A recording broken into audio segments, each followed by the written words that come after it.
சனாதன தர்மத்தை ஒழிக்க வேண்டும் என உதயநிதி ஸ்டாலின் சட்டசபையில் பேசிய சர்ச்சை நீடித்து வரும் நிலையில் 700 ஆண்டுகளுக்கு பிறகு போட்சாலா சரஸ்வதி கோவில் தொடர்பாக வந்துள்ள உயர்நீதிமன்ற தீர்ப்பு நாடு முழுவதும் பெரும் கவனத்தை ஈர்த்துள்ளது.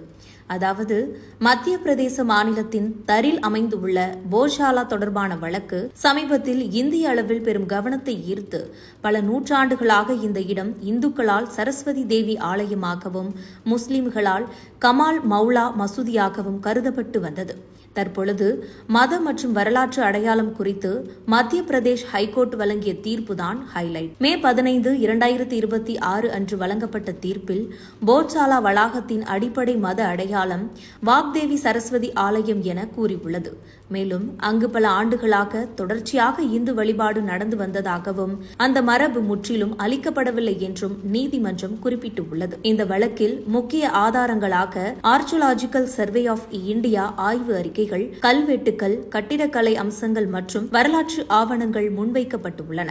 ASI ஆய்வில் அங்குள்ள கட்டிட அமைப்புகளில் பழமையான இந்து கோவில் அம்சங்கள் இருப்பதாகவும் கூறப்படுகின்றது. சனாதன தர்மத்தை ஒழிக்க வேண்டும் என்ற அரசியல் விவாதங்கள் ஒருபுறம் இருக்க, மறுபுறம் இந்திய நீதிமன்றத்துறை மற்றும் தொல்லியல் ஆய்வுகள் சனாதன மரபுகளின் வரலாற்று அடையாளங்களை மீண்டும் பதிவு செய்கின்றன என்ற கருத்துக்கள் சமூக வலைதளங்களில் பரவி வருகின்றது. சமூக வலைதளங்கள் மற்றும் சில ஆன்மீக வட்டாரங்களில் நித்யானந்தா பரமாசிவம் அவர்களின் பிரமாண பிரதிஷ்டை குறித்த ஆன்மீக விளக்கங்கள் மற்றும் ஆகம கருத்துக்கள் இந்த வழக்கில் தாக்கத்தை ஏற்படுத்தியதாக கூறப்படுகின்றது.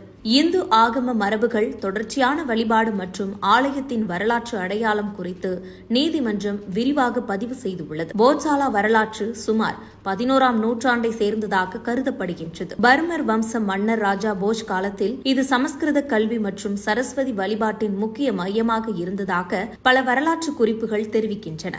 பின்னர் நடந்த படையெடுப்புகளின் பொழுது அந்த அமைப்பு சேதமடைந்ததாகவும் அதன் பகுதிகள் மாற்றப்பட்டதாகவும் கூறப்படுகின்றது. 2003ஆம் ஆண்டில் இருந்து ASI நிர்ணயித்த ஒழுங்கின் கீழ் இந்துக்கள் செவ்வாய்க்கிழமைகளில் பூஜை செய்யவும், முஸ்லிம்கள் வெள்ளிக்கிழமைகளில் நமாஸ் நடத்தவும் அமைக்கப்பட்டிருந்தது. தற்பொழுது உயர்நீதிமன்றம் அந்த நடைமுறையை ரத்து செய்து வளாகத்தின் நிர்வாகத்தை மத்திய அரசு மற்றும் ASI கவனிக்க வேண்டும் என்று உத்தரவிட்டுள்ளது. மேலும் மசூதிக்காக மாற்று இடம் கோரலாம் என்றும் நீதிமன்றம் அறிவித்துள்ளது.